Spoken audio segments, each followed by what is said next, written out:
Bueno, muchas gracias a todos los que os habéis inscrito y estáis participando en este webinar, en este seminario en línea, en esta jornada que hemos organizado.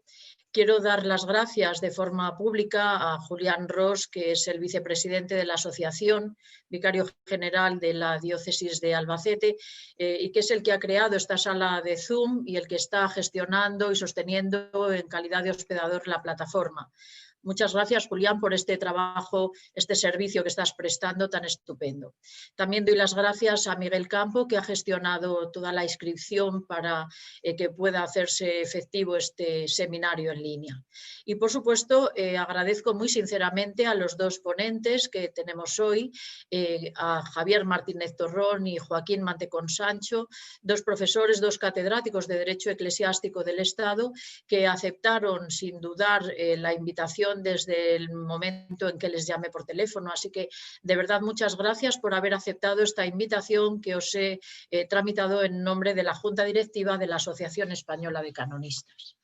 Nos pareció que era un tema importante a tratar en este seminario, la libertad religiosa en tiempos de pandemia, porque desde que se decretó el estado de alarma por Real Decreto de 14 de marzo de este año, e incluso posteriormente, cuando ya se abrió el camino hacia lo que el Gobierno ha venido llamando la nueva normalidad, tanto el Gobierno de la Nación en un primer momento, cuando asumió el mando único, como posteriormente los gobiernos autonómicos, han dictado numerosas normas jurídicas de rango normativo distinto, algunas administrativas, otras de rango legal, pero normas que perseguían como objetivo fundamental la contención de la pandemia. Sin embargo, estas normas, o muchas de ellas, han llevado consigo también, como todos sabemos, pues la restricción importante de derechos fundamentales. El más evidente de todos es el derecho a la movilidad, pero también ha sido, y en este queríamos insistir, ha sido evidente la restricción del derecho fundamental a la libertad religiosa, tanto en su dimensión, en su ejercicio individual, como también en su dimensión institucional o colectiva. La libertad religiosa es un derecho fundamental, es uno de los más importantes derechos que tenemos las personas, hasta el punto de que muchas personas consideran este derecho más importante incluso que el derecho a la propia vida. Todos tenemos presente cuántos santos, cuántos mártires han entregado su vida por no traicionar sus convicciones religiosas, por no renunciar a su fe. Es verdad que todos los derechos tienen sus límites y también el derecho a la libertad religiosa está sometido a una serie de límites. Entre estos límites, la Ley Orgánica de Libertad Religiosa, que regula su ejercicio, pues establece en el artículo 3, cita la salud pública como elemento integrante del orden público. Y también el Convenio Europeo de Derechos Humanos y Libertades Fundamentales, cuando regula los límites al ejercicio de la libertad religiosa, cita en el artículo 9.2 la salud pública como en cuanto a que puede limitar la manifestación de la libertad religiosa en una sociedad democrática. Se trata de límites al ejercicio en el foro externo, es decir, en las manifestaciones externas de la libertad religiosa.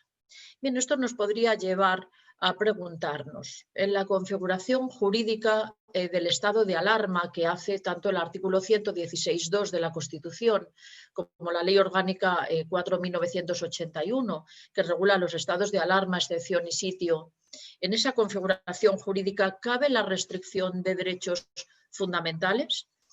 ¿Es posible restringir derechos fundamentales por normas de carácter administrativo? Y en el caso de que así sea, en el caso de que se pueda cometer un abuso de poder, por ejemplo, tanto del Gobierno, de los gobiernos autonómicos o de las fuerzas y cuerpos de seguridad del Estado, o se adopten medidas desproporcionadas o arbitrarias, ¿qué podemos hacer los ciudadanos? Podríamos recurrir ante los tribunales y las confesiones religiosas. ¿Qué es lo que ha hecho la Iglesia Católica o qué podría haber hecho?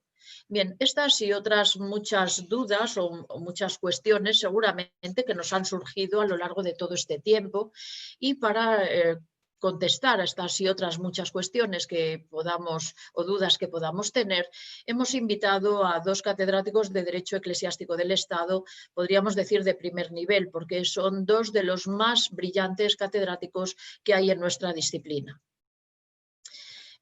Voy a presentar al primero, una vez que intervenga él, presentaré al segundo ponente. El primer ponente es el profesor Javier Martínez Torrón. Él es catedrático de Derecho Eclesiástico del Estado de la Universidad Complutense de Madrid desde el año 2000, antes lo fue de la Universidad de Granada. Es doctor en Derecho y en Derecho Canónico y podríamos decir, sin lugar a dudas, que es el eclesiasticista más internacional que tenemos, tanto en España, vamos, sin lugar a dudas. Para que os hagáis una idea, él ha impartido cursos, conferencias o ha trabajado en investigaciones, etcétera, en más de 80 universidades de los 5 continentes. Y algunos de sus trabajos han sido publicados en inglés, italiano, francés, ruso, turco, lituano, eslovaco, chino, indonesio, vietnamita, polaco y catalán. Bueno, él es el vicepresidente de la sección de Derecho Canónico y Derecho Eclesiástico del Estado de la Real Academia de Jurisprudencia y Legislación desde el año 1995, sigue siéndolo en la actualidad. Es académico correspondiente extranjero de la Academia Nacional de Derecho y Ciencias Sociales de Córdoba, en Argentina. Es miembro titular de la Academia Internacional de Derecho Comparado. Ha sido vocal de la Comisión Asesora de Libertad Religiosa del Ministerio de Justicia desde el año 2002 hasta 2014, en calidad de experto de reconocido prestigio en materia de libertad religiosa. Es miembro del Consejo Asesor en materia de libertad de religión y de creencias de la Oficina de Instituciones Democráticas y Derechos Humanos de la OSCE, de la Organización de Cooperación y para la Seguridad y Cooperación en Europa. Miembro extraordinario del Consorcio Latinoamericano de Libertad Religiosa. Forma parte del comité directivo del ICLARS, que precisamente ha organizado, como muchos sabréis, un evento internacional importante, un congreso internacional que tendrá lugar, si Dios quiere, en septiembre de 2022, después de que se haya aplazado ya en 2 ocasiones. Y luego pues, ha realizado tareas de asesoramiento en materia de libertad de conciencia y religiosa para los gobiernos de Francia o de México. Es autor de numerosos libros, artículos sobre temas, sobre todo de libertad religiosa y de creencias, de conciencia. Es internacionalmente reconocido por el estudio que ha venido realizando de la jurisprudencia del Tribunal Europeo de Derechos Humanos, con sede en Estrasburgo desde el año 1986. Y en los últimos 8 años, de hecho, ha venido participando en reuniones bilaterales constantes que han tenido lugar entre los jueces de este tribunal de Estrasburgo y académicos, profesores universitarios. Bueno, ha sido ponente en más de 170 congresos o eventos jurídicos nacionales o internacionales. Agradecemos mucho al profesor Martínez Torrón, que se conecta desde Alemania, donde se encuentra este año con una estancia de investigación. Le agradecemos mucho su ponencia y él nos va a hablar sobre la libertad religiosa y la acción del Estado respecto a la COVID-19. Muchas gracias, Javier. Tienes la palabra. Muchas gracias, Lourdes. Y antes que nada, yo quiero agradecer de verdad, de corazón, a la Asociación Española de Canonistas la invitación a hablar en este evento y muy especialmente a la profesora Lourdes Ruano, que aparte de ser la presidenta de la asociación, es buena amiga, como se puede deducir de su afectuosa presentación. Y le agradezco también que haya tenido la deferencia de citar ese congreso, el 6º congreso del ICLARS, del International Consortium for Law and Religion Studies, que es verdad, estaba previsto celebrarse inicialmente en septiembre de este año, de ahí pasó a octubre del año que viene y en vista de cómo la situación se plantea, decidimos hace 3 semanas que la opción más prudente era pasarlo directamente a 2022.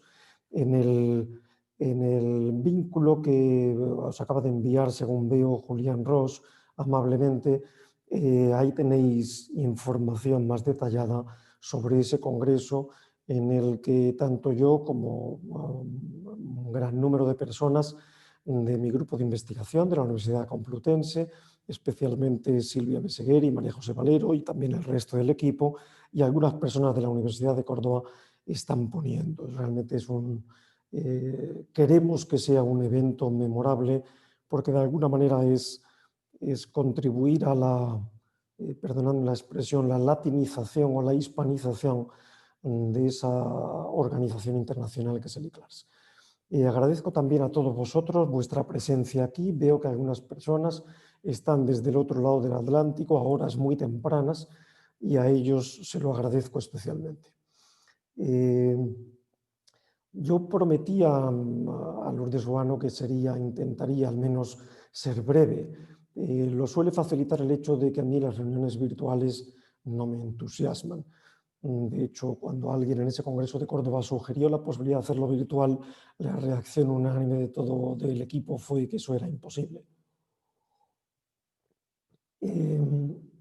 Pero ahí me parece, por estructurar de alguna manera la intervención, tres temas importantes cuando uno une esas dos palabras, COVID-19 y libertad religiosa. Uno es el de las medidas adoptadas por el gobierno o por los gobiernos, tanto el central como los autonómicos, y la aplicación concreta de esas medidas previstas normalmente a nivel administrativo, o al menos frecuentemente. Un segundo tema que es el de las reacciones de las confesiones religiosas en relación con esas medidas, una reacción que me atrevería a calificar en su mayor parte al menos de ejemplar, incluido esto la Iglesia Católica, y a pesar de que a veces ha habido algún que otro motivo para quizá protestar por un trato que ha sido menos justo, pero este es un tema del cual se ocupará muy brillantemente el profesor Joaquín Mantecón un poco más adelante.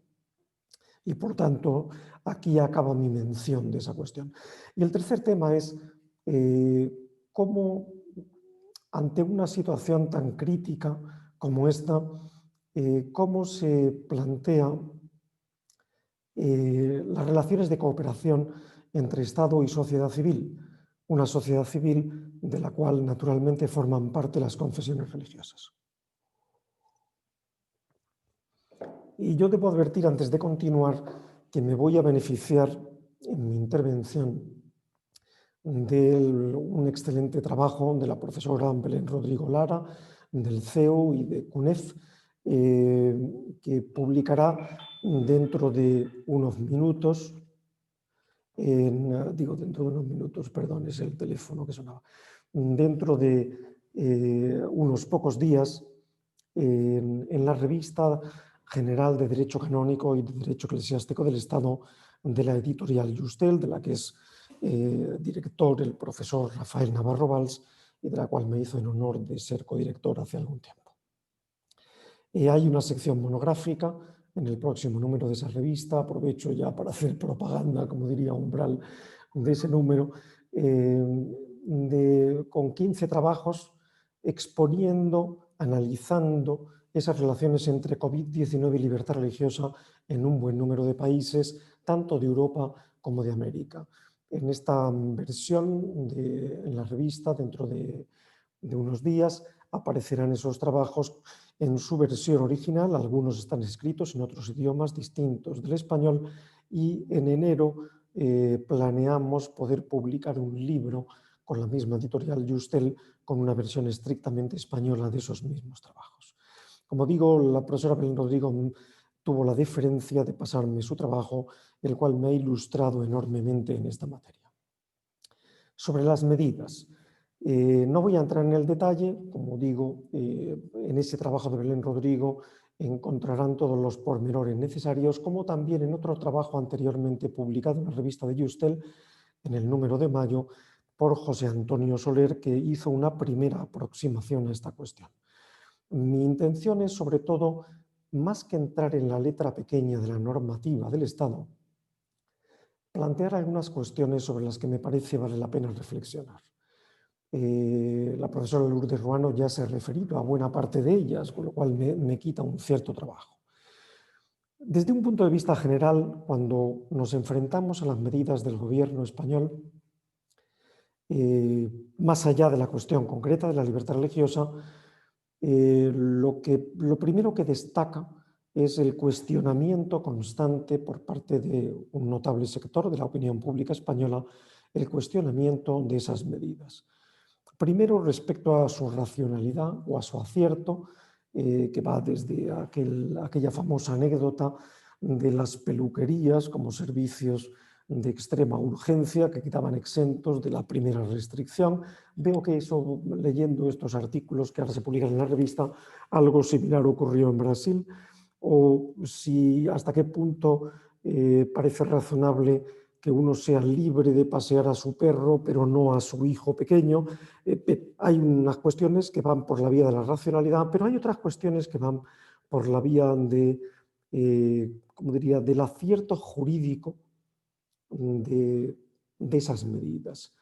La proporcionalidad de las restricciones desde una perspectiva constitucional, los requisitos del estado de alarma, la duración de los mismos, los criterios aplicados, tema que yo lo sigo de lejos desde Alemania, pero que en estos momentos está muy sobre la mesa, especialmente con esa tensión gobierno regional de Madrid y en gobierno central, la distribución de competencias entre los gobiernos central y autonómicos, la regulación extraordinaria al hilo de esta situación excepcional de materias que quizá no son de emergencia ni están relacionadas en absoluto con la crisis sanitaria, pero que han pasado en todos estos meses atrás, de alguna manera burlando el legítimo control parlamentario, la relativa paralización de la Administración de Justicia, las cuestiones que afectan, lo mencionaba Lourdes hace un momento, al tema de la jerarquía normativa, etcétera. Y algunas otras cuestiones, estas son, me parece,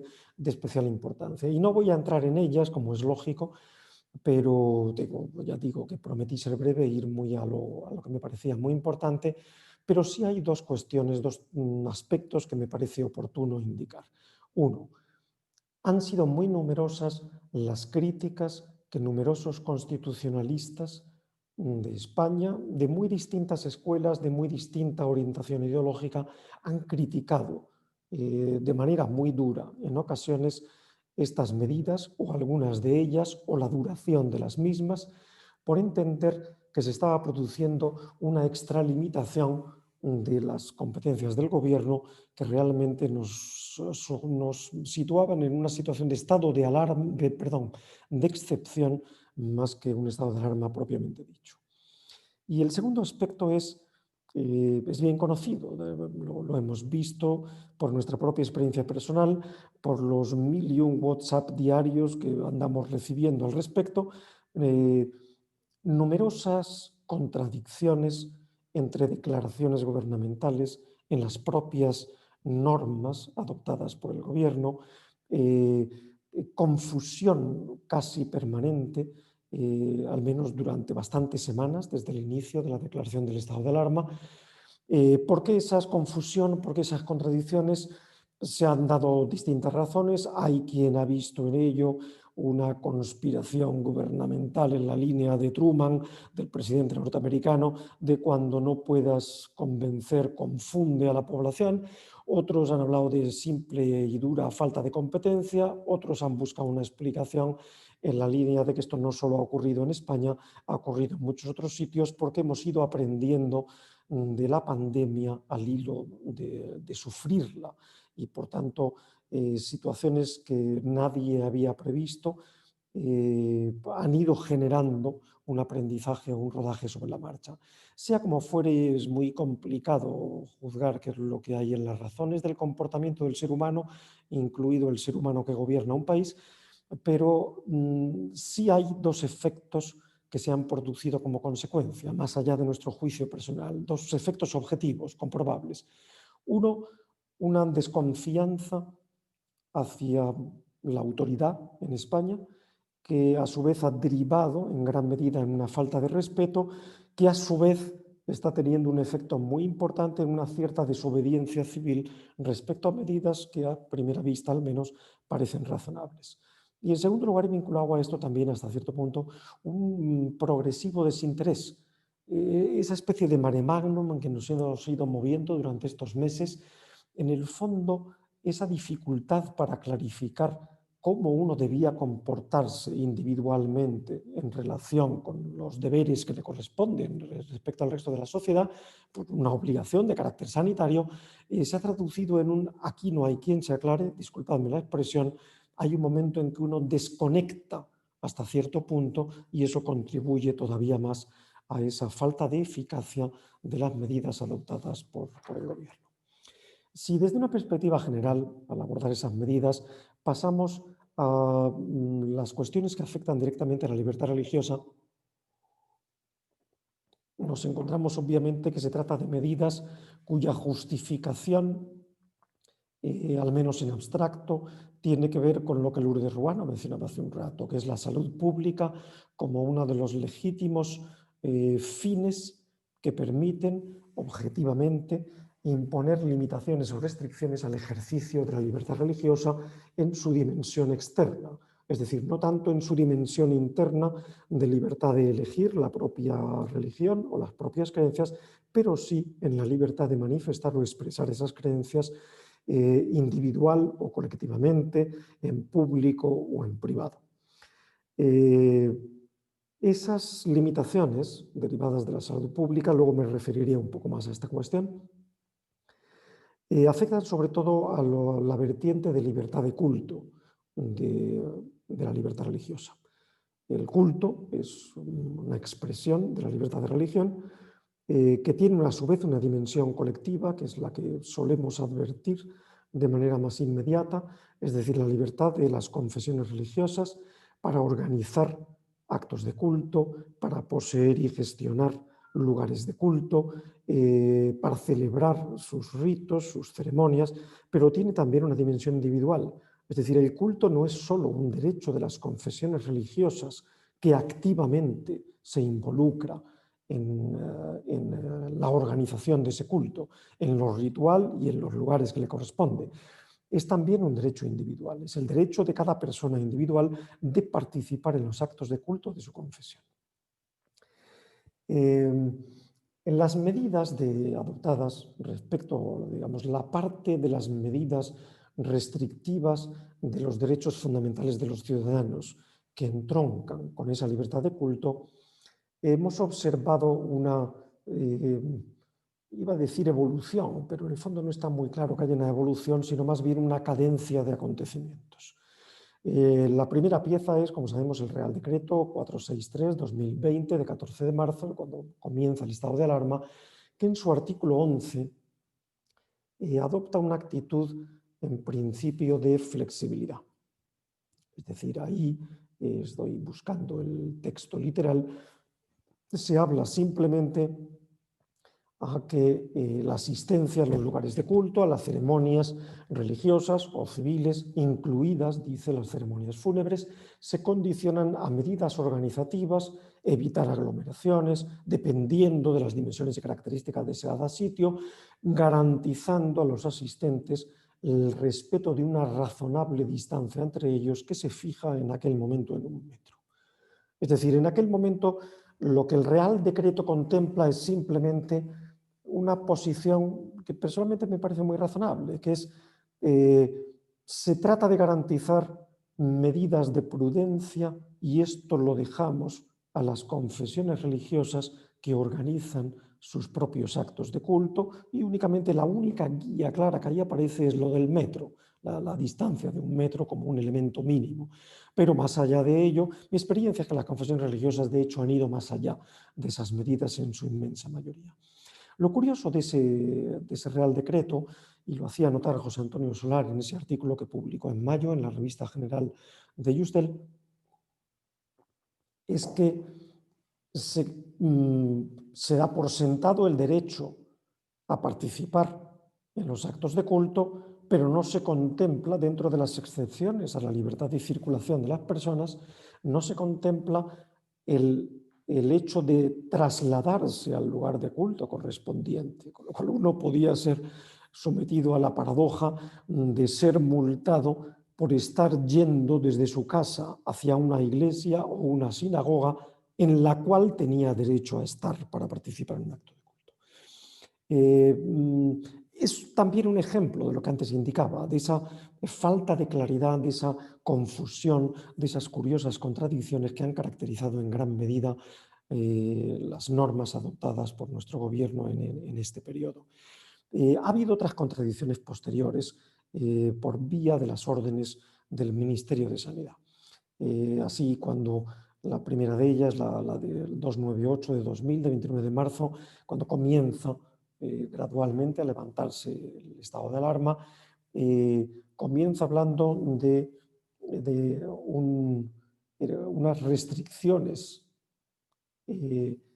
estableciendo unas restricciones en materia de ritos funerarios que no estaban previstas en los velatorios, especialmente que no estaban previstos en el Real Decreto. Es decir, encontramos, y es una de las implicaciones de esas palabras iniciales de Lourdes Ruano, encontramos que por vía de una norma inferior, de hecho, estamos modificando un Real Decreto, introduciendo unas limitaciones en una norma que, al contrario, era mucho más permisiva y que se fiaba mucho más a la apreciación discrecional, remitiéndose a las autoridades correspondientes de las confesiones religiosas. La siguiente orden, la de 9 de mayo, de la 399-2020, introduce progresivas flexibilizaciones y en el artículo 9 comienza, es curioso, permitiendo actos de culto que nunca habían estado prohibidos. De nuevo encontramos esa curiosa, como diría, bipolaridad de la mente del legislador o del ejecutivo, sin contar con que aparece una dualidad también de distancias de seguridad que no termina de tener una razón clara, al menos para mí no la tiene, 2 metros en los velatorios, pero 1 solo metro en los actos de culto, como si al parecer la presencia del cadáver implicara un mayor riesgo de contagio, no se sabe muy bien por qué. Pero insisto, comienza ese artículo 9 por permitir asistencia a actos de culto que nunca habían estado prohibidos en aras de ese Real Decreto de 14 de marzo. Y luego, si nos movemos a las órdenes de sanidad también, la 414 y la 458 de 16 y 30 de mayo respectivamente, se refiere a esas, hay un artículo, el 10, que se refiere a las ceremonias nupciales, en las cuales, bueno, se supone, porque no lo clarifica, que son tanto las civiles como las religiosas, pero no termina de estar muy claro en qué medida, cómo esas ceremonias nupciales, que pueden ser religiosas, y lo pueden ser porque el párrafo 3 de ese mismo artículo 10 sí hace referencia a celebraciones religiosas de carácter social. ¿En qué medida la regulación establecida para esas ceremonias nupciales puede contradecir lo dispuesto en el artículo 9 sobre lugares de cultos? Esa, digamos, engradación de la flexibilización, por así decir, de la normalidad en la participación de actos de culto, sin contar con que la propia expresión del artículo 10 dice otras celebraciones religiosas de carácter social. Y con perdón, ¿qué diablos quiere decir esa expresión? Porque las celebraciones religiosas, por su naturaleza, si las entendemos como un acto de culto colectivo, siempre tienen carácter social. Si lo que se quiere decir es un carácter social entendido como simplemente una situación de compartir un hecho social con otras personas al margen de la significación religiosa que tenga aquello, sería obviamente un despropósito por parte del legislador, o en este caso del Ministerio de Sanidad, hacer un juicio de valor sobre en qué medida una ceremonia nupcial abierta al público tiene simplemente y exclusivamente un carácter social y no un carácter estrictamente religioso y por tanto cultural, lo cual lo sitúa en el ámbito del artículo 9. Como vemos, lo que ahí aparece en todo este asunto, en toda la cadencia de normas que hemos ido conociendo, es una inicial flexibilización en el Real Decreto y por vía de órdenes ministeriales, con todos los problemas de jerarquía normativa que ello implica, una posterior rigidez que a su vez se ha ido flexibilizando, estableciendo criterios de prudencia sanitaria estableciendo distancia mínima entre personas, medidas de higiene o de limpieza, necesidad de evitar contactos físicos, uso de la mascarilla con ese extraño eufemismo de etiqueta respiratoria, que eso no deja de producir una cierta hilaridad. Como decía, lo que he citado antes son simplemente unos ejemplos de la falta de claridad de la propia concepción de las normas. Junto a ello, todos hemos seguido, sobre todo en las primeras semanas de aplicación de estas normas, la del Real Decreto y de la Orden de 29 de marzo, episodios de aplicaciones intempestivas de esas normas y claramente extralimitadas de esas normas. Recuerdo aquella de un oficio de Semana Santa en la Catedral de Granada, pero hubo algunas otras aisladamente, episódicamente, en algún lugar en Madrid y en alguna otra ciudad española.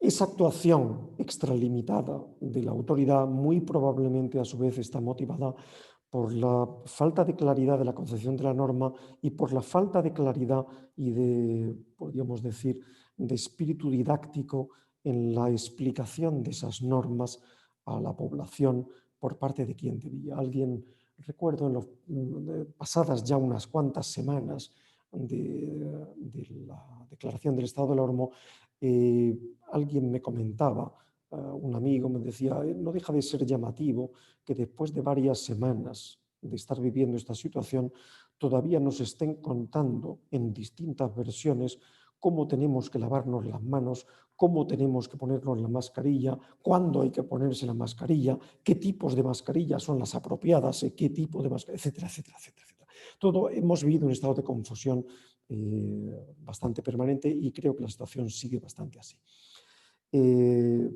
Aparte de eso, hay otro elemento que me parece que es importante en esta normativa relativa a actos de culto, que ha sido la unilateralidad en el modo de concebir esas normas. Una unilateralidad que, por otra parte, y el ejemplo que antes mencionaba respecto a las ceremonias nupciales, que si son sociales, que si son cultuales, quizá denota una falta de comprensión de lo que verdaderamente significa el culto para las personas, para los creyentes religiosos que realmente lo practican. Y esto me lleva al último punto que quiero tocar aquí, que es el relativo a la situación de la cooperación o el diálogo entre Estado y sociedad civil, especialmente esa parte de la sociedad civil de la que forman parte las confesiones religiosas.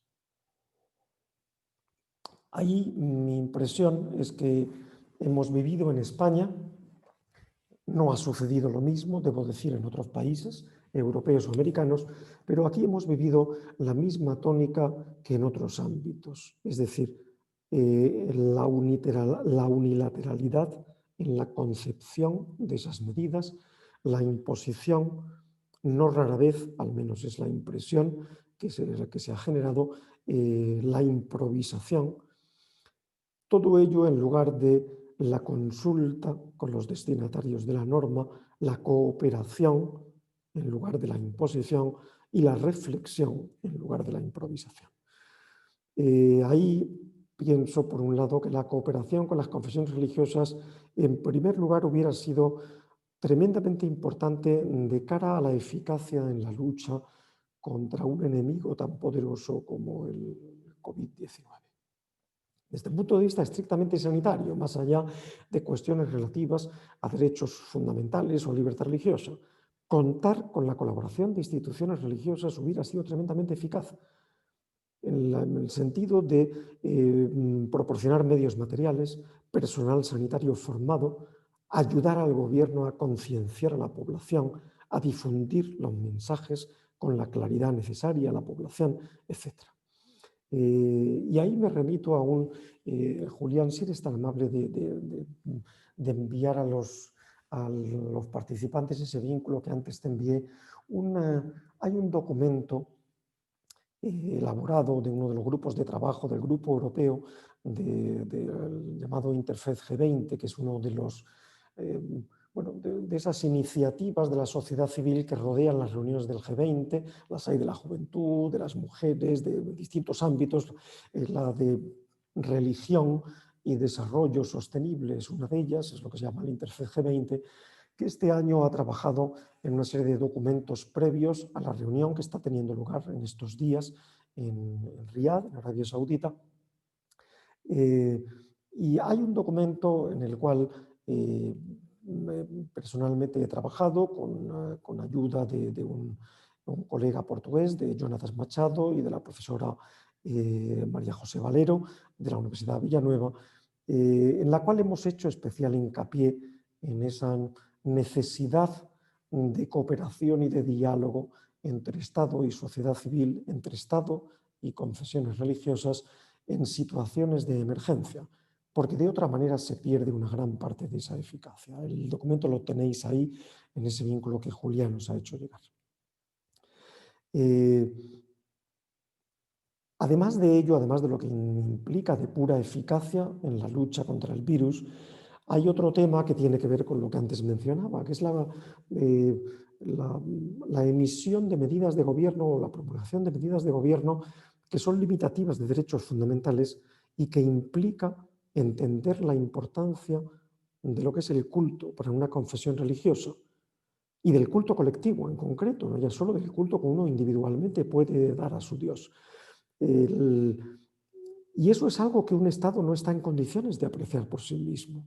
El diálogo, la consulta con las confesiones religiosas es esencial para ello.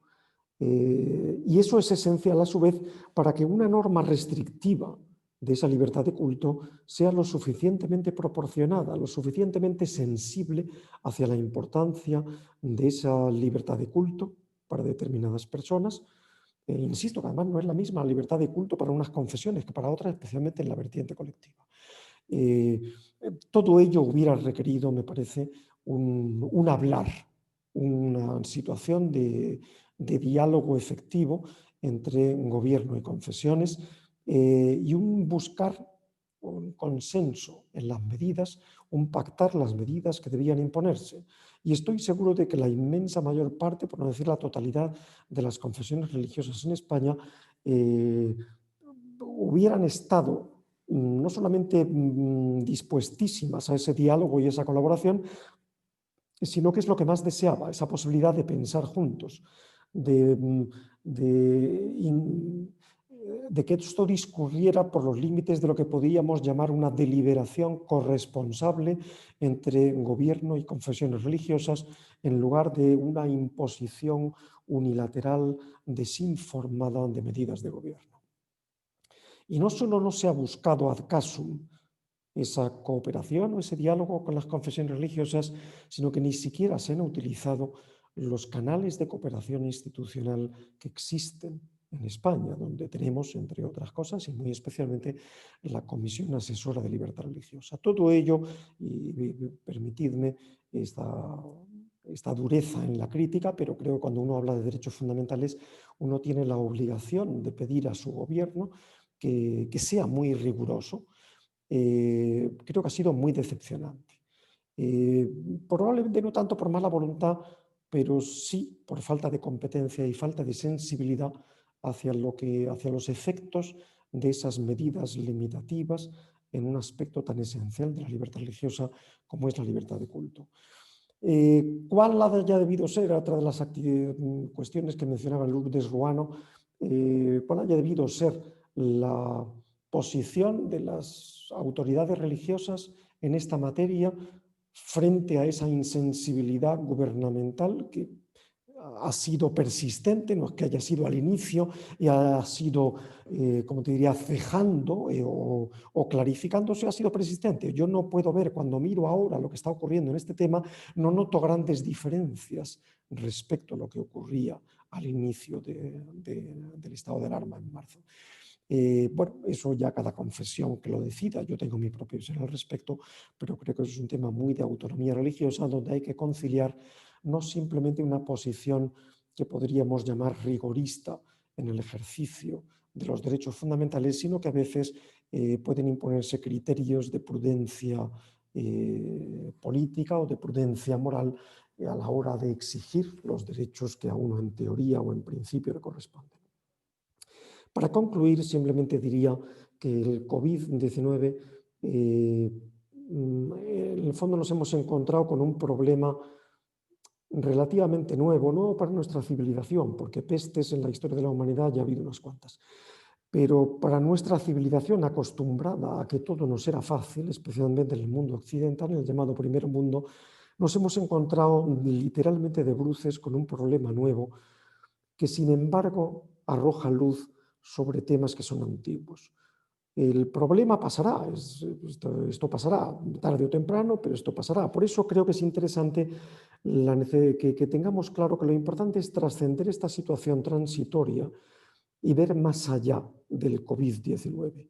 Decir, bueno, si hay algún tema que la crisis del COVID-19 en materia religiosa pone sobre la mesa, ¿cuál es o cuáles son? Y yo mencionaría dos. Uno, el que insiste Belén Rodrigo en ese trabajo que antes mencionaba, que veréis dentro de unos días, en que siendo sin duda la salud pública una noción que permite limitar la libertad de culto, es muy importante someterla a un riguroso análisis de proporcionalidad. No olvidemos que para que una restricción a la libertad religiosa, como a otros derechos fundamentales, sea legítima, ha de probarse en cada caso su necesidad, no su conveniencia o su utilidad, su necesidad. Y la necesidad significa que no hay otra alternativa viable que sea menos restrictiva de los derechos fundamentales.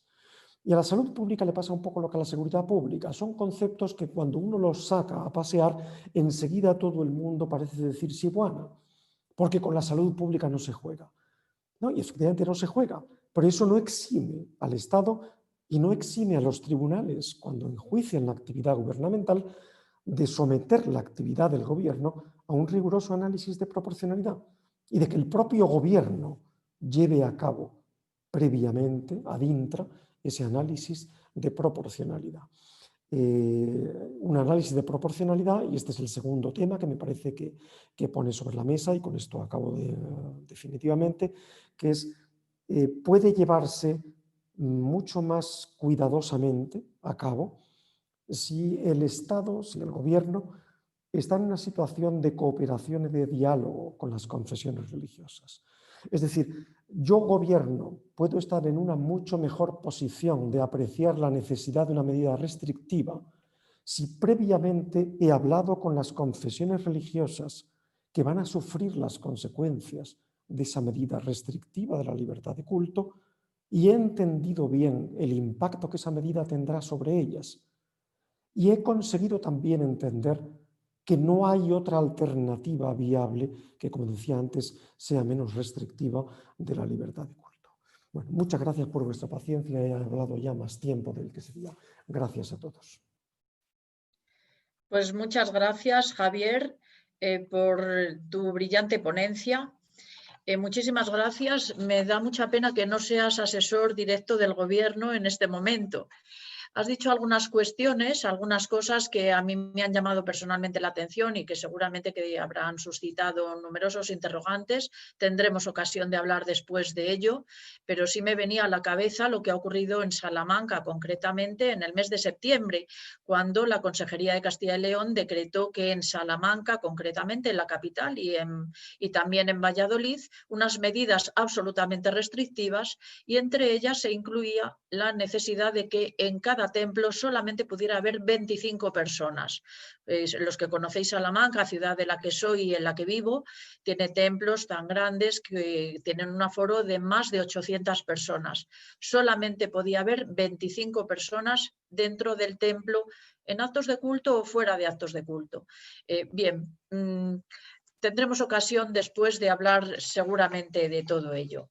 Vamos a dar ahora la palabra entonces a Joaquín Mantecón. Si puedes, Joaquín, conectar tu vídeo para que te veamos. Voy a presentarle, aunque seguramente lo conocemos todos los que estamos aquí presentes. Bueno, Joaquín Mantecón es Joaquín Mantecón Sancho, licenciado en Derecho por la Universidad de Barcelona, se doctoró en Derecho por la Universidad de Granada y cursó la carrera de Periodismo en la Universidad de Barcelona, que yo era un dato que desconocía y me ha llamado mucho la atención. Él es catedrático de Derecho Eclesiástico del Estado, jubilado recientemente, y es académico correspondiente de la Real Academia de Jurisprudencia y Legislación. Joaquín Mantecón está en posesión de la Cruz Distinguida de Primera Clase de la Orden de San Raimundo de Peñafort. Y él actualmente es asesor del Consejo Episcopal de Asuntos Jurídicos, de la Comisión Episcopal de la Conferencia Episcopal Española, la Comisión de Asuntos Jurídicos. Ha ocupado puestos relevantes en el Ministerio de Justicia en materia de libertad religiosa. Ha sido subdirector general de Coordinación y Promoción de la Libertad Religiosa, también subdirector general de Organización y Registro en el Ministerio de Justicia. Ha formado parte de la Comisión Asesora de Libertad Religiosa, en la que hemos tenido la ocasión de compartir mesa desde el año 2014 a 2018 en representación de la Iglesia Católica, y ha representado a España en numerosas conferencias y foros internacionales sobre libertad religiosa. Él es autor de distintas monografías y muchos artículos y trabajos que todos leemos y que son de referencia para todos los eclesiasticistas sobre libertad religiosa, miembro del Consejo de Redacción de las más importantes revistas de nuestra materia. Es también miembro del Comité Honorario y Consejo Consultivo de la Asociación Internacional para la Defensa de la Libertad Religiosa y miembro extraordinario del Consorcio Latinoamericano de Libertad Religiosa. Hemos pedido al profesor Joaquín Mantecón que nos hable acerca de cuál es la postura de la Iglesia española, cuál ha sido, cuál es, ante las normas emanadas para la contención de la pandemia. Y quizás, si él quiere, también puede decirnos cuál debería haber sido, en su opinión, esta postura. Bien, muchas gracias, Joaquín, por haber aceptado nuestra invitación. Me alegro mucho de verte, aunque sea por este medio. Tienes la palabra. Y yo ahora mismo ya silencio mi micrófono y también mi vídeo.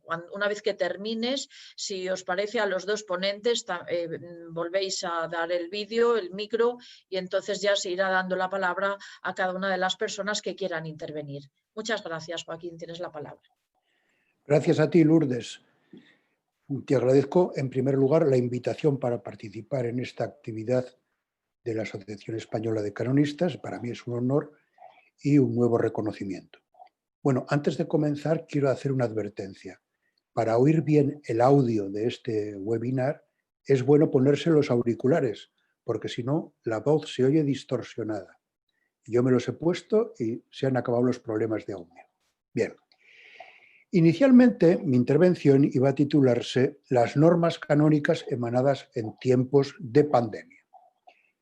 Pero al comprobar que la respuesta había sido sobre todo pastoral y que las normas habían sido mínimas, se cambió el enunciado por otro más realista, como es el de la postura de la Iglesia española ante las normas emanadas para la contención de la pandemia. Como se intuye por lo que acabo de decir, la respuesta de la Conferencia Episcopal Española no ha sido una respuesta normativa. La Conferencia Episcopal se ha limitado a emanar unas orientaciones y unas notas de su comisión ejecutiva de carácter más bien informativo y pastoral. En general, puede afirmarse que la actitud de la Iglesia ha sido la de la aceptación irrestricta de las medidas previstas por el Gobierno para la pandemia. En ningún momento la Iglesia ha planteado o suscitado críticas al Ejecutivo con este motivo. Sí que ha habido, en cambio, respuesta normativa por parte de los ordinarios de las distintas diócesis. Aunque no he podido estudiar los decretos de todas las diócesis por falta de tiempo y por la dificultad para conseguir todos los textos, sí tengo los datos suficientes para poder emitir una opinión al respecto, como haré poco más adelante. Comenzaremos por la intervención de la Conferencia Episcopal. Ha sido su comisión ejecutiva la que hizo públicas unas orientaciones emitidas el 13 de marzo, justo al inicio del estado de alarma. En principio, puede decirse que dichas orientaciones eran perfectamente compatibles con las previsiones del artículo 11 del Real Decreto que instauró el estado de alarma y que hacía referencia a los templos e iglesias. Entre otros extremos, se recogían unas indicaciones de carácter muy general tales como recomendar el lavado frecuente de manos, el uso de geles, guardar las distancias de seguridad, el uso habitual de mascarillas, etc. Seguidamente, se exhortaba a suspender las catequesis presenciales en las parroquias, pero también invitaba a suspender las charlas, encuentros informativos, actos de devoción, conciertos, conferencias o eventos de carácter similar en templos o dependencias diocesanas. Y mientras durara el estado de alarma, se recomendaba seguir la celebración de la Eucaristía en familia por los medios de comunicación. Debido a su vulnerabilidad, aconsejaba a las personas con enfermedades crónicas, ancianas, debilitadas o con riesgo potencial y a quienes convivían con ellas que se abstuvieran de acudir a la celebración de la Eucaristía en aquellos casos en los que se podía asistir. En concreto, en relación con la celebración eucarística, se decía que, y cito ahora, las celebraciones habituales de la Eucaristía pueden mantenerse con la sola presencia del sacerdote y un posible pequeño grupo convocado por el celebrante. En caso de celebraciones abiertas al pueblo, recomendamos evitar la concentración de personas, siguiendo las instrucciones citadas en el apartado 2. Es decir, se admitían dos posibilidades. Una primera, en la que el celebrante invitaba a un número concreto, se supone que pequeño, de asistentes, y el otro supuesto, que era el de las celebraciones realizadas con normalidad, es decir, a las horas habituales y abiertas al público en general. En este caso, se invitaba a que, tal como se estipulaba en el artículo 11 del Real Decreto que instauraba el estado de alarma, se invitaba a evitar las aglomeraciones. En estas mismas orientaciones se recomendaba que cito ahora, que durante este periodo cada obispo pueda dispensar del precepto dominical a quienes no participen presencialmente en la Eucaristía por estos motivos. Posteriormente, en una nota de 29 de abril, poco más de un mes más tarde, la Comisión Ejecutiva de la Conferencia Episcopal indicaba que para la fase 0, cito, mantenemos la situación actual, culto sin pueblo. En este caso, se trata del primer y único documento de la Conferencia Episcopal en que se alude a celebraciones sin pueblo. Parece como si hubiera habido un salto entre las orientaciones del 13 de marzo, en que se admitían las celebraciones con pueblo, si bien reducidas, y estas. El mismo documento recuerda que en la fase 1 se vuelve a renovar la dispensa del precepto dominical para las personas mayores, por considerarse como un grupo especialmente vulnerable, y se aconseja a estas mismas personas a que sigan los actos de culto a través de los medios audiovisuales de comunicación. Con respecto a la celebración de funerales y exequias, recomendaba que participaran únicamente los familiares y personas más allegadas, manteniendo las mismas prevenciones que en los apartados anteriores. También aconsejaba que las procesiones propias de la Semana Santa se suprimieran. De manera extraordinaria, se aconsejaba recibir la comunión en la mano. No lo imponía, simplemente lo recomendaba. Los celebrantes y quienes distribuyen la comunión y preparan los objetos litúrgicos debían extremar el cuidado en la desinfección de las manos. Debía omitirse el rito de la paz o expresarse en un gesto que evitara el contacto físico. El sacramento del perdón podía celebrarse en espacios o ámbitos que aseguraran la intimidad y la distancia de seguridad recomendada por las autoridades sanitarias. En las siguientes orientaciones se admitían como si fueran propias las indicaciones de la autoridad gubernativa sobre el número de fieles admisible en los templos en las fases 1 y 2. Es decir, 1/3 en la fase 1 y la mitad de la capacidad de las iglesias o templos en la fase 2, respetando siempre las distancias de seguridad. Por otro lado, la Comisión Permanente de la Conferencia Episcopal, celebrada el 6 y 7 de julio, indicaba que, finalizado el estado de alarma y modificadas las circunstancias, convenía animar al pueblo de Dios a la celebración presencial de la Eucaristía, especialmente el domingo, con las prudentes medidas de prevención de contagios. Por ello, la Comisión Permanente recomendaba a los obispos, teniendo en cuenta las circunstancias de las diócesis, proponer el criterio habitual de la Iglesia respecto a la participación de los fieles en la misa dominical, tal como se recoge en el Catecismo de la Iglesia Católica.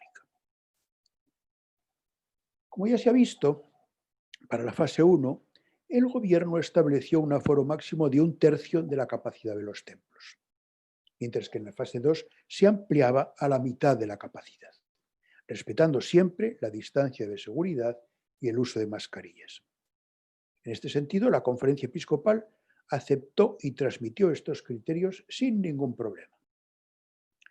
Por su parte, la Conferencia Episcopal sugería que en las Eucaristías dominicales, allí donde fuera necesario y posible, hablamos de un periodo en el que ya había acabado el estado de alarma, se procurara aumentar el número de celebraciones cuando hubiera mayor afluencia de fieles, a fin de descongestionar los templos. Es decir, ahora nos estamos moviendo en un marco en el que las celebraciones con pueblo están ya permitidas y admitidas. También se continuaba con la praxis de que las pilas de agua bendita siguieran vacías, a ofrecer gel hidroalcohólico o algún desinfectante similar a la entrada y salida de la iglesia, y que las puertas de las iglesias se mantuvieran abiertas a la entrada y salida de las celebraciones para no tener que tocar manillas o pomos. Durante la liturgia se preveía también evitar los coros en la parroquia. Se recomendaba mantener un solo cantor.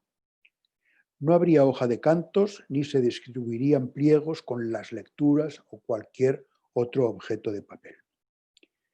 También sugería que el cestillo de la colecta no se pasara durante el ofertorio, sino que el servicio de orden ofreciera la Santa Misa siguiendo los criterios de seguridad previstos. La nota también tenía previsiones sobre la celebración de otros sacramentos. Por ejemplo, en la celebración de la reconciliación, además de las medidas generales, se había de escoger un espacio amplio y mantener la distancia social, asegurando la confidencialidad. Para el bautismo y la unción de los enfermos, recomendaba el rito breve, y para los funerales y las exequias sugería los mismos criterios que para la misa dominical. Para la fase 2, las reuniones en dependencias parroquiales, las pautas eran las utilizadas para las reuniones culturales previstas por el Ministerio de Sanidad, que consistía en un máximo de 1/3 de la capacidad en lugares cuyo aforo habitual fuera de 50 personas, respetando la distancia de seguridad, y en la tercera fase el aforo pasaba a ser de la mitad en los lugares cuyo aforo habitual fuera de 50 personas y de 1/3 en lugares de un aforo habitual de 80 personas, en las mismas condiciones y utilización de mascarillas. Por tanto, puede afirmarse que la Iglesia aceptó las propuestas de la autoridad gubernativa sin mayores problemas. En efecto, en ningún caso manifestó oposición alguna ni planteó dudas al respecto. Como puede observarse, las sugerencias de la Conferencia Episcopal son casi en su totalidad de naturaleza eminentemente pastoral. Mi experiencia personal en Madrid y en Santander es que la Iglesia ha cuidado hasta el escrúpulo todas las indicaciones del Gobierno sobre la seguridad e higiene. La Iglesia en esto ha sido realmente ejemplar. De hecho, no me consta que haya habido algún templo o parroquia que haya sido fuente u origen de contagio. El coronavirus rotundamente no es un virus clerical. Otro capítulo es el de la respuesta de los ordinarios. Prácticamente todas las diócesis emanaron los correspondientes decretos concretando la forma en que habían de vivirse en las respectivas diócesis las medidas estipuladas por el Gobierno. No he consultado todos estos decretos, pero cabe generalizar diciendo que, siguiendo las sugerencias de la Conferencia Episcopal, todos dispensaban del precepto dominical en estas fases de movilidad reducida. Por otra parte, la mayoría decretó el cese del culto público, admitiendo únicamente las celebraciones sin pueblo. En algunos casos se decretó el cierre de las iglesias y en otros se mantuvieron abiertas, pero solo para la oración personal. Algunos también descendían a detalles como el modo de recibir la comunión, etcétera, tal como ya había sugerido la conferencia episcopal. En aquellas pocas diócesis en que se mantuvieron las iglesias abiertas y las celebraciones habituales de la Eucaristía, invitaban lógicamente a respetar estrictamente las medidas de seguridad establecidas con carácter general, distancia de seguridad, uso de mascarillas, geles desinfectantes, etc. De esto puede deducirse que en muchos casos se dio una divergencia entre las disposiciones del gobierno, que en ningún caso preveían el cierre de templos o la prohibición de celebraciones, con la praxis de la mayor parte de las diócesis españolas, en la que desapareció temporalmente el culto público. Cuando presuntamente habíamos llegado a lo que se denominaba la nueva normalidad, se ha originado en toda España una nueva ola de contagios. Es cierto que el virus parece ahora menos virulento, pero sigue habiendo demasiados contagios y fallecimientos. En algunos lugares los índices de contagio siguen siendo preocupantes. Por ello, algunas comunidades autónomas, que son ahora las competentes en la lucha contra la pandemia, por ejemplo Castilla y León y Madrid, han establecido disposiciones que vuelven a restringir el aforo en los templos. Inicialmente, Castilla y León limitó el número de fieles a 25 por templo, con independencia del tamaño de la iglesia. Ante esta decisión, el arzobispo de Valladolid y el obispo de Salamanca, que eran los principales afectados, manifestaron públicamente su disgusto por considerar estas disposiciones como abusivas y discriminatorias. En efecto, en otros ámbitos ciudadanos, las limitaciones tenían en cuenta la capacidad del local. En Madrid, en las zonas más afectadas, se dispuso que el máximo de asistentes en un templo debía ser del 60%, aunque posteriormente, al agravarse las circunstancias, se redujo al 30%. Es también la capacidad que prevé el Real Decreto que instauró el estado de alarma en la capital recientemente.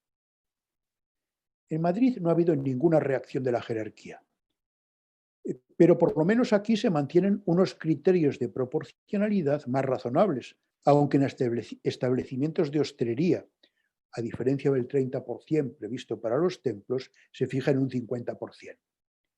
Según el ministro de Sanidad, Illa, se trata de una recomendación de los técnicos, pero ¿cuántos focos de contagio hay en iglesias y cuántos en bares y restaurantes? Desgraciadamente aquí hay un cierto tufillo de discriminación, sobre todo teniendo en cuenta que el número fijado para los templos carece de costes económicos.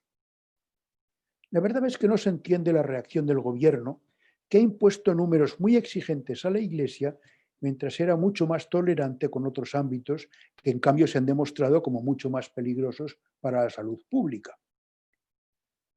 No me constan otras reacciones de la jerarquía en España ni de la conferencia episcopal, que únicamente se ha manifestado a través de la comisión ejecutiva o la permanente, sin implicar para nada a la plenaria.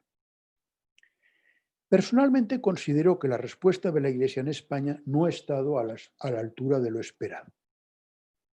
Hubiera sido razonable consensuar con el Gobierno todo lo relativo al número de fieles admisibles a los actos de culto, entierros y funerales. Las dos partes, Gobierno e Iglesia, están interesadas en el bien común, en este caso coincidente de fieles y ciudadanos. Pero de hecho, la Iglesia aceptó sin rechistar los criterios del Gobierno. Del mismo modo que muchas categorías profesionales han protestado por medidas que consideraban lesivas para sus intereses y no justificadas, la Iglesia, que es un actor social de primera magnitud, podría haber hecho oír su voz, cuando además en este caso existen aspectos concretos que pueden afectar a lo dispuesto en el acuerdo sobre asuntos jurídicos. Por ejemplo, en su artículo primero, número 1, se reconoce a la Iglesia su potestad para regular todo cuanto se refiere al ejercicio del culto. Cito: el Estado español reconoce a la Iglesia Católica el derecho de ejercer su misión apostólica y le garantiza el libre y público ejercicio de las actividades que le son propias, y en especial las de culto, jurisdicción y magisterio. Fin de la cita. Una vez que la Iglesia acepta las disposiciones generales sobre seguridad e higiene emanadas por el Gobierno, evitar aglomeraciones, uso de la mascarilla, distancia de seguridad, etc., parece que debería ser ella misma la que determinara cuánto se refiere al número de fieles admisibles en los templos. Bastaba con que, tal como establece el artículo 11 del Real Decreto que implantó el estado de alarma, se procurara evitar las aglomeraciones. Pero el número concreto pienso que correspondía determinarlo a la Iglesia. De alguna forma, esto forma parte de la organización del culto, que, como hemos visto, es algo que corresponde a la Iglesia y no al Gobierno. Intento finalizar realizando algunas consideraciones de carácter general.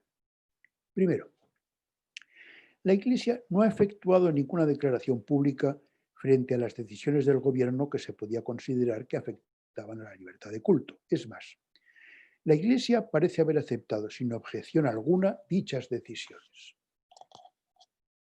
Segunda, es evidente que hubiera sido adecuado que ambas partes se hubieran puesto de acuerdo sobre algunos extremos, principalmente en lo que respecta al número de fieles admisibles en los templos. El principio constitucional de cooperación, que establece el artículo 16, número 3 de nuestra Carta Magna, así parece propugnarlo. Tercero, la absoluta libertad de los ordinarios ha hecho que sus decisiones en este ámbito no hayan sido coincidentes. Cuarta, podría afirmarse que la respuesta de los ordinarios, pretendiendo ser pastoral, no ha valorado justamente las necesidades espirituales de sus diocesanos, privándoles de la Eucaristía en numerosos casos durante mucho tiempo. En general, se han tomado decisiones muy tajantes, incluso frente a las disposiciones del Gobierno que eran más posibilistas. Quinto, de hecho, de acuerdo con las previsiones del artículo 11 del Real Decreto del estado de alarma, los obispos podían haber mantenido las celebraciones habituales de la Eucaristía con la única condición de evitar las aglomeraciones, que solo eran previsibles los domingos y festivos. Pero incluso en ese caso, según la Conferencia Episcopal, lo que correspondía era multiplicar las celebraciones y no suprimirlas. Sexto, la Iglesia ha sido absolutamente ejemplar en el cumplimiento de las previsiones gubernativas de carácter general sobre seguridad e higiene. Séptimo, resulta cuanto menos dudoso que sea el Gobierno quien determine el número de fieles asistentes en las fases 1, 2 y 3, 30%, 50%, 75% respectivamente, por lo que hubiera sido oportuno aclararlo con la autoridad gubernativa. Podría deducirse la autonomía de la Iglesia al respecto, invocando el artículo primero, número 1, del Acuerdo sobre Asuntos Jurídicos, que garantiza a la Iglesia el libre ejercicio del culto. Lo contrario supondría una indebida injerencia en la autonomía interna de la Iglesia, autonomía que, como declara el Tribunal Europeo de Derechos Humanos, forma parte esencial del derecho de libertad religiosa. Octava, de cara al futuro, posibles rebrotes de la pandemia, nuevos estados de alarma, sería oportuno que la Iglesia expusiera al Gobierno su punto de vista y la defensa de sus derechos razonada y fundada en la legislación vigente. El espíritu de las normas que rigen las relaciones entre la Iglesia y el Estado postula que siempre que sea posible las soluciones se tomen de común acuerdo. Bueno, pues estas son las consideraciones que me han venido en mente en relación con el tema que se me asignó de la respuesta de la Iglesia a la crisis del COVID. Muchas gracias por su atención y paciencia y, por supuesto, estoy a su completa disposición si desean realizar alguna pregunta u observación. Pues muchas gracias, querido Joaquín. No te vayas, quédate ahí con la cámara, por favor. También, Javier, por favor, puedes encender tu cámara si quieres. Bien, yo te agradezco mucho esta ponencia que, como siempre, ha sido brillante, exhaustiva, prudente en un tema tan delicado y a la vez valiente y clara. Así que muchas gracias. Voy a dar la palabra ahora a Julián Ros. Él irá dando también la voz a quienes han solicitado la vez para hablar y que podrán también encender sus cámaras para que podamos verlos. Quiero aprovechar para, primero, olvidé decirlo al principio, felicitar a las Teresas. En este día de Santa Teresa de Jesús tenemos a varias que están conectadas y que están inscritas y conectadas, y también simplemente dar una noticia que me acaba de transmitir Julián, y es que ha fallecido don Antonio Algora, obispo emérito de Ciudad Real. Ha fallecido hoy por coronavirus, o sea que, aunque es verdad, como bien decías, este no es un virus clerical, pero también afecta a los clérigos y no perdona las vidas, así que lo encomendamos especialmente hoy. Bien, pues Julián, yo te doy la palabra para que vayas dando voz también a quienes han solicitado intervenir. Muchas gracias a todos. Les tiene la palabra doña Marta Santín para hacer la pregunta. Se ruega brevemente una presentación primero y a continuación la pregunta. Sí, hola, buenas tardes. Soy Marta Santín, periodista de Religión Confidencial. Muchas gracias por su exposición. Y querría hacer dos preguntas. La primera al profesor Javier Martínez Torrón y la segunda a don Joaquín Mantecón. Don Javier, usted ha comentado que en España... ¿Se me oye bien, por favor? Sí, se oye bien. Se oye bien, perfecto. Usted ha comentado que en España hemos vivido la unilateralidad, la imposición y la improvisación de un gobierno cuando tenía que haber actuado consultando a los destinatarios, en este caso las confesiones religiosas, con cooperación y reflexión. De alguna manera le he entendido que usted ha criticado al gobierno por no fomentar ese diálogo con las confesiones religiosas, cuya cooperación habría sido muy importante. Mi pregunta es, ¿usted sabe si en algún gobierno de Europa los gobiernos han consultado con las distintas confesiones religiosas para consensuar esa libertad de culto? Porque esta medida restrictiva ha sido en todo el mundo, incluso en Estados Unidos. O sea, los fieles católicos de todo el mundo no hemos podido asistir a misa, ni los protestantes a sus servicios, ni los musulmanes a los suyos. Luego la segunda pregunta, si quiere, también la hago a don Joaquín Mantecón, que también va en la misma línea, porque he entendido que hace una crítica, vamos a decir constructiva, pero es una crítica a la Iglesia Católica, en este caso a los obispos. Es decir, bueno, pues parece, o sea, que no han hecho una declaración pública de su posición y de su opinión, simplemente han aceptado sin rechistar, creo haberlo entendido, las decisiones del gobierno. Bueno, pues efectivamente usted también ha dicho que los obispos y los ordinarios lo que tendrían que haber hecho en lugar de suspender la misa, tendría que haberse multiplicado las Eucaristías y no suprimirlas. Y de cara al futuro, pues es usted esto es lo que le pide a los obispos. ¿Es correcto lo que le he entendido? Muchas gracias.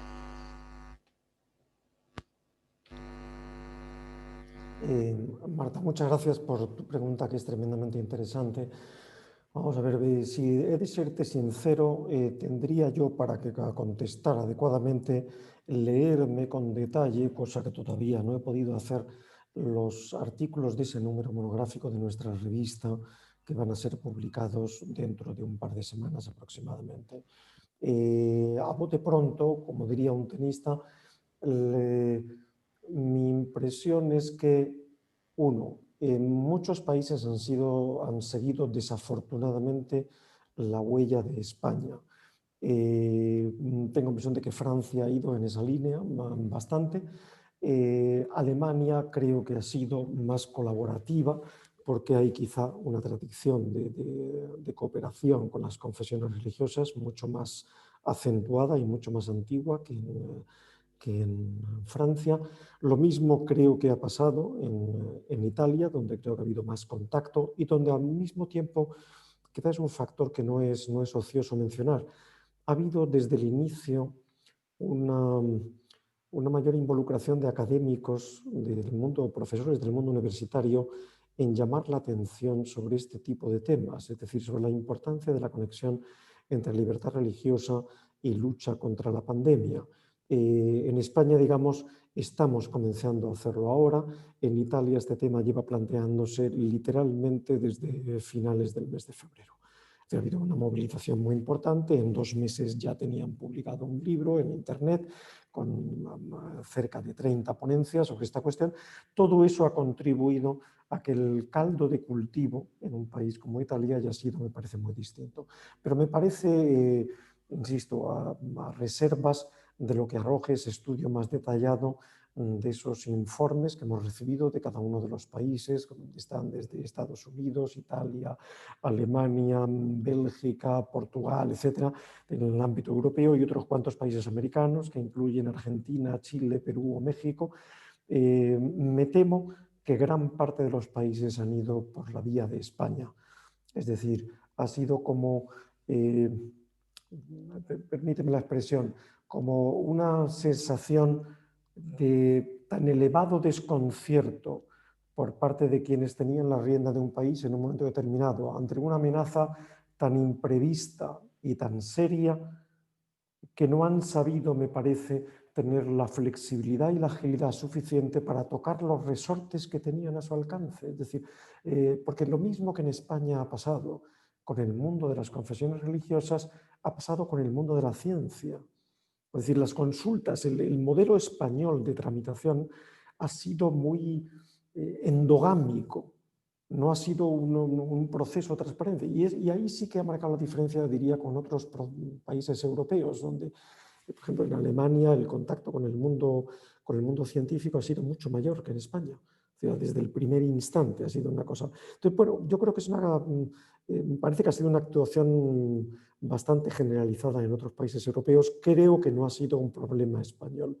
Y eso también ha hecho que nos permitiéramos insistir tanto en ese documento que antes mencionaba del Interfaith G20. Es decir, que estas cuestiones no puede resolverlas un gobierno por sí solo, tiene que confiar en la sociedad civil, y eso implica la apertura al diálogo.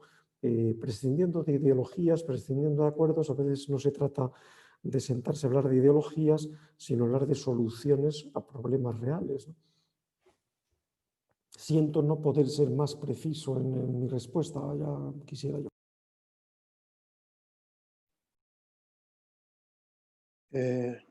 Gracias, Marta, por tu pregunta. He criticado a la postura de la Iglesia española, a la Iglesia en España, perdón. Sí, ha habido una crítica. También hay que reconocer que criticar es muy sencillo, es muy fácil. Sobre todo teniendo en cuenta que nos encontramos en una situación muy peculiar. Por primera vez la Iglesia ha afrontado esta situación de una pandemia, y entonces es hasta cierto punto comprensible, o por lo menos disculpable, el que las soluciones o las sugerencias que haya dado en cada caso no hayan sido las que quizá la mayoría de los fieles podían esperar. Por tanto, yo estoy seguro que hoy en día la Iglesia respondería con una mayor atención a las necesidades de sus fieles en esta situación de pandemia. Me parece que esta la pregunta, ¿no? Muy bien. Tiene la palabra ahora doña Victoria Camarero.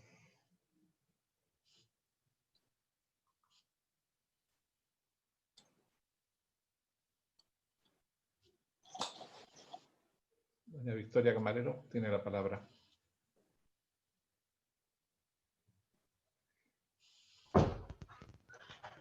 Perdonad, es que no se me había, no tenía apagado, creía que me lo hacían desde fuera.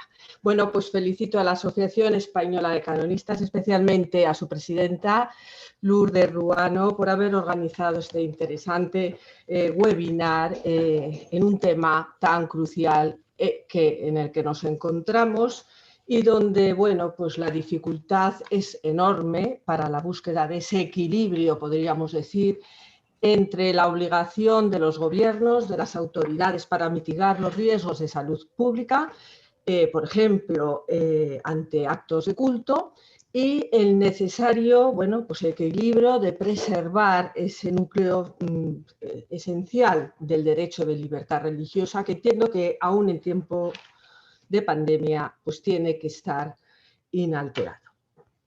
Mi pregunta es para cualquiera de los dos ponentes, que aprovecho también para bueno, darles la enhorabuena de sus brillantes intervenciones, sobre un aspecto que a lo mejor el profesor Mantecón tiene conocimiento más próximo, debido a pertenecer bueno, al cuerpo de asesores de la Conferencia Episcopal. La pregunta es si la Iglesia ha recibido pues, denuncia de algún creyente para recibir en un centro hospitalario en el que se puede encontrar asistencia religiosa. Entiendo que si no ha recibido esa asistencia religiosa, pues se podrá quedar enormemente afectado, no solo por no haber podido ejercitar su derecho de libertad religiosa, y también entiendo que el centro docente pues, ha obviado una estrategia con resultados positivos y estadísticamente significativos contra la mortalidad y la salud mental. Nada más. Gracias. En lo que preguntabas, Vicky, pues no me consta que haya llegado a la conferencia alguna reclamación por falta de asistencia religiosa que se haya demandado en un centro de salud. Puede que lo haya habido, algún caso, pero desde luego a la conferencia episcopal no ha llegado. Tengo la impresión de que en general los centros de salud han sido, en este caso, muy positivos y que han aceptado la presencia de asistentes religiosos, de capellanes, etcétera, para atender a sus enfermos de coronavirus. Lo hemos visto en el centro del IFEMA, etcétera, cómo había capellanes que realmente estaban presentes diariamente, ¿no? Pero quizá, no niego que haya podido haber algún caso de alguna negativa, pero a la conferencia episcopal no ha llegado ninguna denuncia. Muy bien, pues pasamos perdón, señor Javier. Vamos a ver. No, simplemente yo primero agradecer a Victoria su pregunta, que realmente es muy interesante. Yo no es que vaya a aportar ningún dato nuevo, lo que ha dicho Joaquín. Ya me gustaría a mí saber cómo ha sido esa realidad, no tanto en la vía de reclamaciones, sino en la vida real. Pero sí me parece que pone sobre la mesa, que viene a subrayar algo de lo que mencionábamos antes. Y entronco con lo que decía Joaquín hace un segundo. No podemos dejar que un tema tan importante como es la asistencia religiosa, en momentos además de crisis personal física, quede a la buena voluntad de quienes gestionan un centro médico. Esas son cuestiones que el gobierno tiene que prever, tiene que anticipar, tiene que consensuar, tiene que planificar con las confesiones religiosas, que son quienes normalmente organizan la asistencia religiosa. No es algo que pueda quedar a la buena voluntad. Como resulta que los médicos en España y las enfermeras son muy comprensivos, no va a haber problema. No, usted tiene que poner las cosas en marcha previamente. Es responsabilidad del gobierno. Eso es respeto por los derechos fundamentales, y me alegra que hayas puesto el dedo en esa llaga que yo no había olvidado mencionar. Muchas gracias. Pues tiene la palabra don Bruno Ortega. Tiene que activar el micrófono, don Bruno.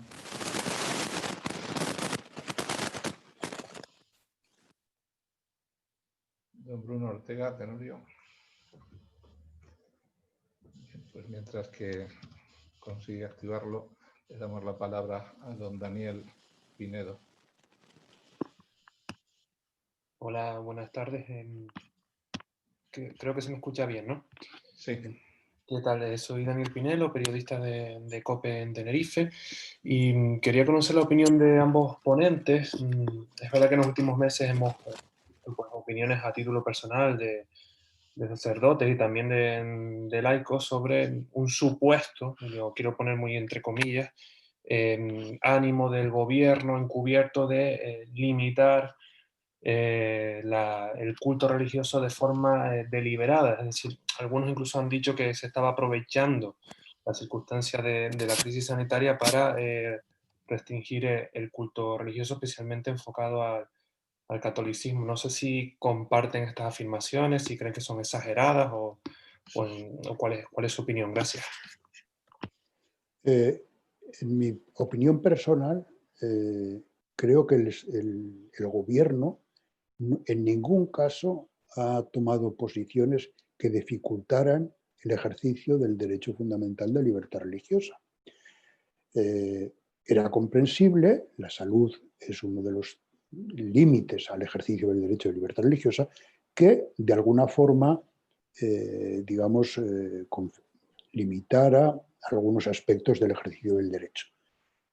En ningún caso impuso el cierre de los templos. Y la única condición que puso para la celebración de actos de culto fue que no hubiera aglomeraciones. En ese sentido, creo que el Estado o el gobierno fue respetuoso.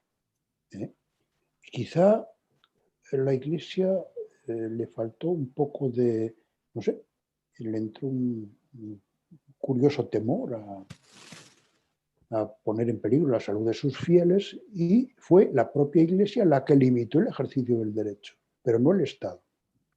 Punto. Yo pienso lo mismo que Joaquín, es decir, a mí me resulta personalmente muy complicado juzgar las intenciones de las personas. Yo estoy acostumbrado como jurista a juzgar hechos y a juzgar realidades, no a juzgar intenciones. Y en España somos muy dados a juzgar la intención de todo el mundo para cualquier cosa, sobre todo si es para mal.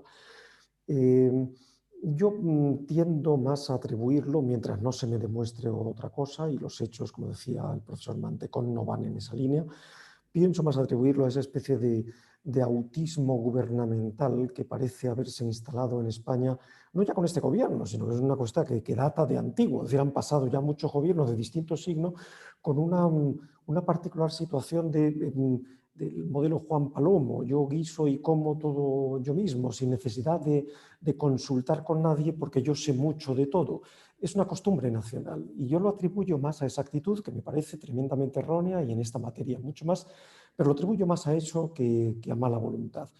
Que más allá de ello, la Iglesia Católica y las demás confesiones religiosas, especialmente aquellas más importantes, aquellas que tienen notorio arraigo reconocido en España, que son unas cuantas y que representan a bastantes cientos de miles de personas en España, podían haber tomado, ya no solo en privado, que no me consta que lo hayan hecho, sino públicamente también la iniciativa de ponerse a disposición del gobierno, no ya solo para cuestiones de ayuda en medios materiales y demás, que eso sí lo han hecho, sino para hablar de cómo había que regular esta materia, ya que ellos son los destinatarios principales de las medidas restrictivas. Pero insisto, yo creo que en estas situaciones ya bastantes realidades negativas tenemos como para además ver fantasmas donde quizá no los haya. Tiene la palabra don Bruno Ortega. Bueno, a ver si ahora se escucha. ¿Se escucha ahora? Sí, se escucha flojito, pero se escucha. Bien. Buenas tardes a todos. En primer lugar, mi enhorabuena, mi felicitación tanto a la organización como a los ponentes por su magnífica ponencia. Mi pregunta es, bueno, yo soy granadino y tengo todavía en la memoria la tarde del Viernes Santo en que la policía entró a la catedral y suspendió los oficios del Viernes Santo. El señor Mantecón se ha referido al hecho diciendo que ha habido alguna extralimitación. Yo más que extralimitación lo calificaría de atropello totalmente, un acto ilegal, además con suspensión de un acto de culto. Y la pregunta que yo venía a formularle es que hay efectivamente una contradicción entre que no hay una prohibición expresa, que además para suspender el acto de culto tendría que haberse hecho por un estado de excepción, no un estado de alarma. Luego, inicialmente estaba